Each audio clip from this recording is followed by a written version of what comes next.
നമസ്കാരം. ടണലിന്റെ അങ്ങേയറ്റത്ത് ഒരു ചെറിയ പ്രകാശമാണോ എന്നൊരു സംശയം കണ്ടു തുടങ്ങുന്നു. ശൈലകമറി ആരംഭിക്കുന്നു.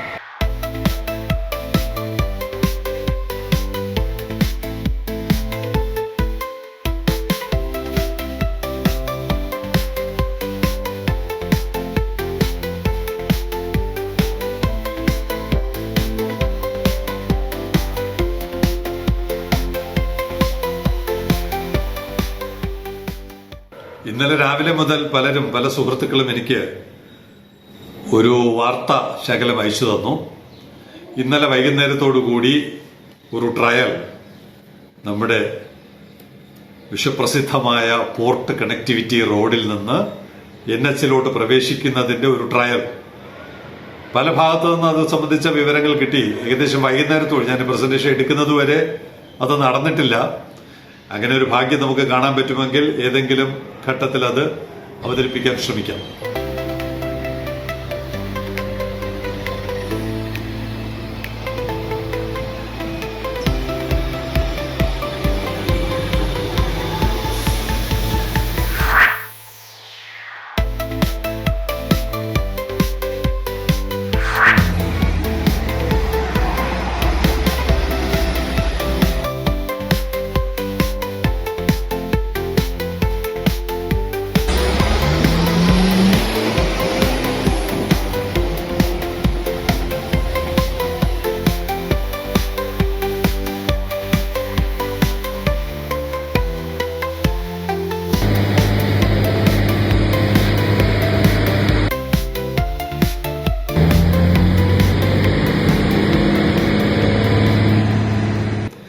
എന്തായാലും ട്രയൽ നടത്തുന്നത് national highway authority of India NHAI ആണ്.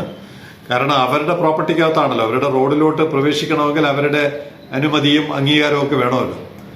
അപ്പൊ അവർക്ക് ഇത് പ്രവേശിക്കുമ്പോൾ ഉണ്ടാകാവുന്ന പ്രായോഗിക ബുദ്ധിമുട്ട്, ഹെവി ട്രാഫിക്, വളരെ ഫാസ്റ്റ് ട്രാഫിക് ഉള്ള റോഡാണ്. വളരെ വേഗതയിൽ വരുന്ന വാഹനങ്ങൾ അവർക്ക് മുന്നറിയിപ്പ് കൊടുക്കണം. ട്രക്ക് കയറുമ്പോൾ ഉണ്ടാകാവുന്ന പ്രശ്നങ്ങൾ തുടങ്ങി പല കാര്യങ്ങളും അവർക്ക് പരിശോധിക്കാനായിരിക്കാം.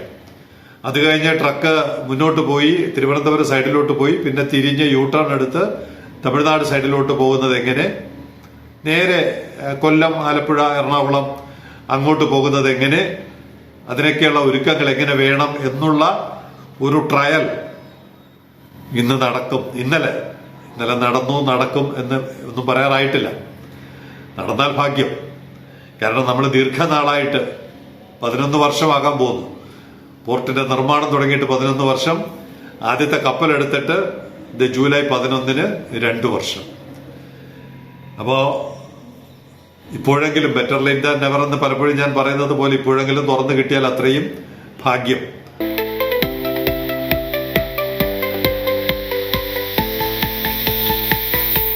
NHAIയിലെ വലിയ സാർമാർ മുകളിൽ നിന്ന് ഈ ട്രയലൊക്കെ നടത്തുമ്പോൾ ഇടയ്ക്ക് താഴോട്ടൊന്ന് നോക്കണം.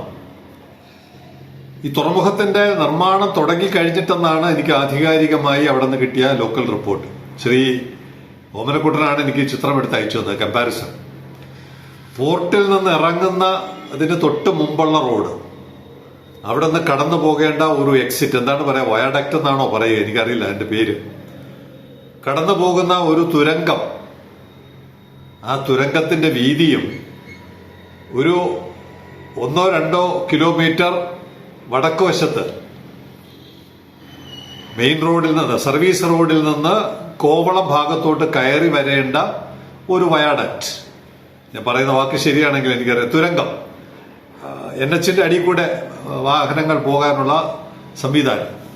ഇത് രണ്ടും കമ്പയർ ചെയ്യുമ്പോൾ തുറമുഖത്തിന്റെ മുന്നിലുള്ള ഈ തുരങ്കത്തിന്റെ നേരെ ഇരട്ടിയുണ്ട് തൊട്ടപ്പുറത്ത് ഓട്ടോറിക്ഷ കടന്നു പോകേണ്ട, അല്ലെങ്കിൽ ട്രാൻസ്പോർട്ട് ബസ് കടന്നു പോകേണ്ട. അപ്പോൾ ഇവിടെ ഒരു പോർട്ടിന്റെ പണി നടക്കുകയാണ്. അപ്പൊ പോർട്ടിന്റെ പണിയെക്കുറിച്ചും നിർമ്മാണത്തെക്കുറിച്ചും ഒക്കെ ഒരു 30 വർഷത്തെ കേട്ടറിവും എല്ലാം ഉള്ള ഒരു കാലത്ത് അതിന്റെ ഫ്രണ്ടിൽ കൂടി ഈ റോഡ് കടന്നു പോകുമ്പോൾ തൊട്ടപ്പുറത്ത് പണിതതുപോലെയെങ്കിലും ഒരു തുരങ്കം പണിയാൻ, ഒരു വയാഡക്റ്റ് പണിയാൻ നമ്മുടെ എഞ്ചിനീയർ തലങ്ങൾക്ക് കഴിഞ്ഞില്ല എന്നുള്ള വ്യത്യാസം കൂടി ഈ മുകളിലിരുന്ന് പരിശോധന നടത്തുമ്പോൾ തൊട്ട് താഴെ കാണിച്ചു വെച്ചിരിക്കുന്ന ദ്രോഹം എന്താണെന്ന് കൂടി നിങ്ങളൊന്ന് അളന്നു കുറിച്ച് നോക്കുന്നത് നല്ലതാണ്. ഒരു കണ്ടെയ്നർ ട്രക്ക് അതിലേ കടന്നാൽ തമിഴ്നാട്ടിലോട്ട് പോകാൻ എളുപ്പമാണ്. ഇടതുവശത്തോട്ട് തിരിഞ്ഞാൽ ട്രിവാൻഡ്രത്തോട്ട് പോകാം. നേരെ ആ തുരങ്കത്തിനകത്തൂടെ കടന്ന് വലത്തോട്ട് തിരിഞ്ഞാൽ തമിഴ്നാട്ടിലോട്ട് പോകാം. ഒരു ട്രക്ക് 40 ഫീറ്റ് കണ്ടെയ്നർ ട്രക്ക് അതിലേ പോയി തിരിയുന്ന പാടാ ഡ്രൈവറിന് മാത്രം. തിരിയുമോ എന്ന് തന്നെ അറിയില്ല. ഞാൻ ഇടയ്ക്ക് കണ്ടു ഇതിനേക്കാൾ വീതിയുള്ള ഒരു വഴിയിൽ ഒരു കണ്ടെയ്നർ ചിത്രം ഉണ്ടെങ്കിൽ ഞാൻ കാണിക്കാം.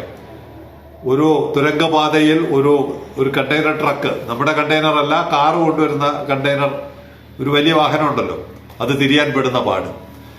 അപ്പോൾ നിങ്ങൾ ഈ സമൂഹത്തിൽ എന്ത് ചെയ്യുമ്പോഴും, സാറിന് മഹാത്മാഗാന്ധി പറയാറുണ്ട്, നിങ്ങൾ എന്ത് ചെയ്യുമ്പോഴും പാവപ്പെട്ട ജനങ്ങളെ കുറിച്ച് ഒന്ന് ചിന്തിച്ചിട്ട് വേണം തീരുമാനമെടുക്കാൻ. അതുപോലെ നിങ്ങൾ എന്ത് പടം വരച്ച് സ്കെച്ച് ഉണ്ടാക്കി പ്ലാൻ ഉണ്ടാക്കുമ്പോഴും നിങ്ങൾ ഈ സമൂഹത്തിന്റെ പണമാണ് ചെലവഴിക്കുന്നത്. ഒരു ദീർഘകാല വീക്ഷണത്തോടു കൂടി അത്തരം പദ്ധതികൾ ഒന്ന് വിഭാവന ചെയ്യണം, ഒന്ന് ചിന്തിക്കണം, അതിനനുസരിച്ചൊന്ന് വരയ്ക്കണം, അതിനനുസരിച്ച് നിർമ്മിക്കണം എന്ന് പറയുവാനാണ് ഈ രണ്ട് കമ്പാരിസൺ ചിത്രങ്ങൾ കാണിക്കുമ്പോൾ ഓമനക്കുട്ടനും തോന്നിയത്, എനിക്കും തോന്നിയത്, കണ്ടു കഴിയുമ്പോൾ പ്രേക്ഷകർക്കും അത് തന്നെ തോന്നും.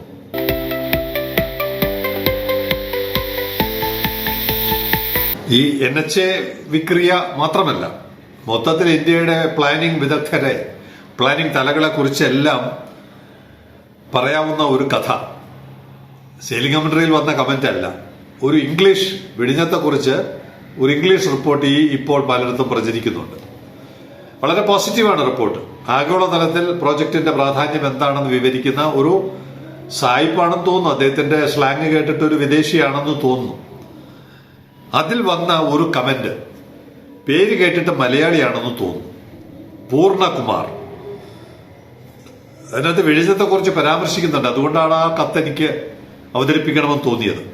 അദ്ദേഹം പറയുന്ന ഉദാഹരണം ഇങ്ങനെയാണ്: my colleague told a story about a business guy wanting to build a car garage.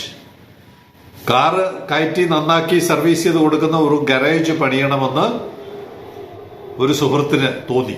ഇത് കഥ പറഞ്ഞ ആളുടെ സുഹൃത്തിന്റെ കാര്യമാണ് പറയുന്നത്. Finally he set it up on the first floor. 1ാം നിലയിലാണ് അദ്ദേഹം ആ ഗരാജ് പൂർത്തിയാക്കിയത്. അപ്പൊ അദ്ദേഹം ബ്രാക്കറ്റിൽ പറയുന്നുണ്ട്, reachable through a staircase. Car സ്റ്റെയർ കേസിലൂടെ മുകളിലോട്ട് കൊണ്ടുപോകണം. നമ്മുടെ പ്ലാനിംഗ് വിദഗ്ധരെ കുറിച്ചാണ് കഥ പറയുന്നത്. Finally he set it up on the first floor as he couldn't afford a ground floor site. താഴത്തെ ഒരു ഫ്ലോറിന്റെ വാടക, അഡ്വാൻസ് തുടങ്ങിയ കാര്യങ്ങളൊക്കെ കൊടുക്കാൻ അദ്ദേഹത്തിന് നിർവാഹമില്ലാത്തതുകൊണ്ട് അദ്ദേഹം 1ാം നിലയിൽ കാർ കാരേജ് തുടങ്ങി. സാധാരണ മനുഷ്യർ തുടങ്ങുമെന്ന് എനിക്കറിയില്ല. ഇത് കഥയാണ്. നമ്മുടെ ഉപദേശിക്കുന്ന തലകളും പ്ലാനിംഗ് വിദഗ്ധരെയും ഒക്കെ ഉദാഹരിക്കാൻ പറ്റിയ കഥയാണ് അദ്ദേഹം പറയുന്നത്. അങ്ങനെ 1ാം നിലയിൽ ഇത് പണിതു. കുറെ നാൾ കഴിഞ്ഞപ്പോ he learned it too late why he is not getting any business. അദ്ദേഹത്തിന് അവിടെ ഇരുന്നിട്ട് ഒരു ബിസിനസ്സും കിട്ടുന്നില്ല. അങ്ങനെ ബിസിനസ് കിട്ടാതെ വന്നതിന്റെ കാരണം അദ്ദേഹം പിന്നെ അന്വേഷിച്ചപ്പോൾ മനസ്സിലായത് ആക്സസിബിലിറ്റി. കാറുകൾക്ക് മുകളിൽ കയറാൻ പറ്റുന്നില്ല.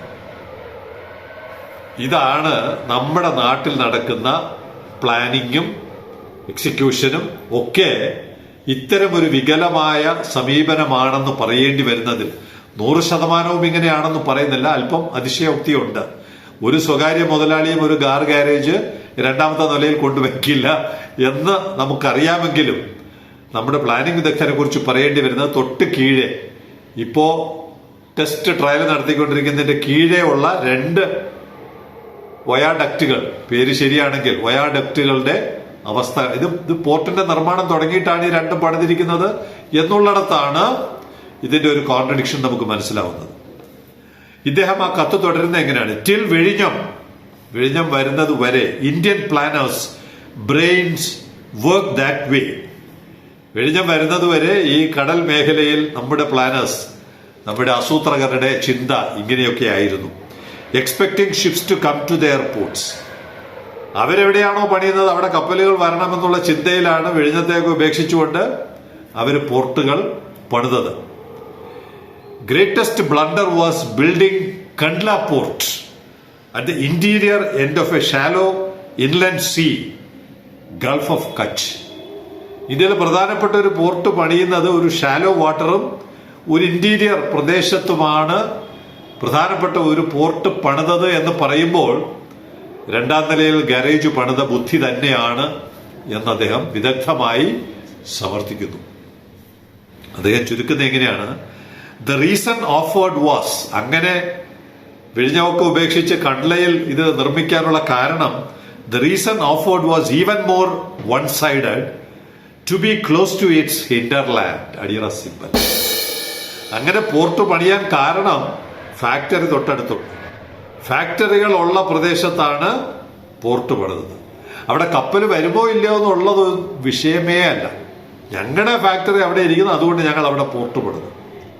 ഈ കാഴ്ചപ്പാടാണ് ഇന്ത്യ മൊത്തത്തിൽ നമ്മൾ ഓരോ പ്രൊജക്റ്റ് കാണുമ്പോഴും ഓരോ വികസന പ്രവർത്തനങ്ങൾ കാണുമ്പോഴും ലോകത്തിൽ നമ്മൾ എവിടെ നിൽക്കുന്നു എന്നൊക്കെ പരിശോധിക്കുമ്പോൾ നമ്മുടെ പ്ലാനിംഗ് വിദഗ്ധരെ വല്ലാതെ നമസ്കരിക്കേണ്ടി വരും.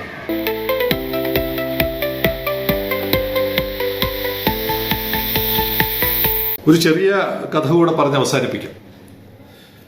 ഞാൻ മിക്കവാറും ഈ കപ്പൽ ലോജിസ്റ്റിക് മേഖലയിലുള്ള പല ഗ്രൂപ്പുകളിലുമുണ്ട്. ചെന്നൈയിലെ ഒരു ഗ്രൂപ്പിൽ വന്ന ഒരു ചെറിയ പരസ്യമാണ്. എന്തിനാണ് നമ്മൾ ഈ ഗേറ്റ് തുറക്കണമെന്ന് ആവശ്യപ്പെടുന്നതിന് പറ്റിയൊരു ഉദാഹരണമാണ്.